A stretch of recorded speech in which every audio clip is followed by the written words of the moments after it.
for the still life drawing, you guys are going to be graded on your composition and use of sight measuring. So for the composition, that's the arrangement of elements within the space.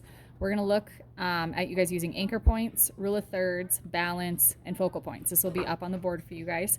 So I wanted to talk about that composition and some easy ways to use those. So we're going to look at rule of thirds first. I took some of these still life pre-tests from kids, and I'm just going to show you guys. If I were to take this composition, it's kind of floating in the middle of the space. But if I were to chop this down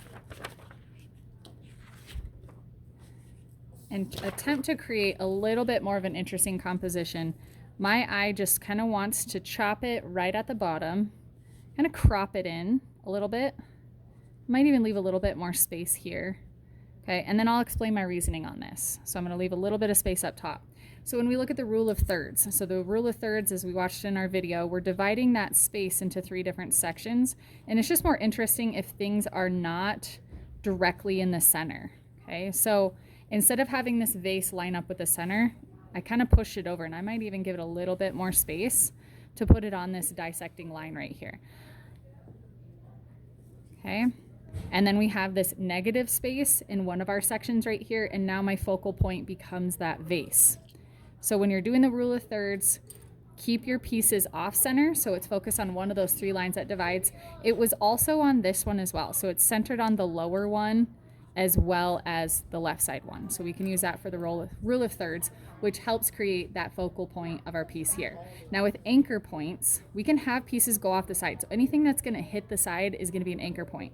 So these items right here creates that anchor. It's not floating. It really just anchors the pieces into the frame.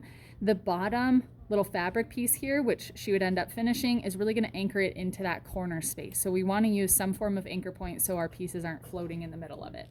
I can do the same thing if I'm working with multiple objects. So this one encompasses a lot more of the still life, but again, it's still just kind of floating in the middle there. So if I were to crop and chop it down, and you guys will be doing this as you choose your objects. So I'm running into that same thing where I get to have my rule of thirds. I have my focal point here because my tallest object kind of ends up looking diagonal. Most of the objects are on this line and this line. I don't know where the other one went. There we go. So when I'm dividing that, most of it is in this section, so I'm following the rule of thirds.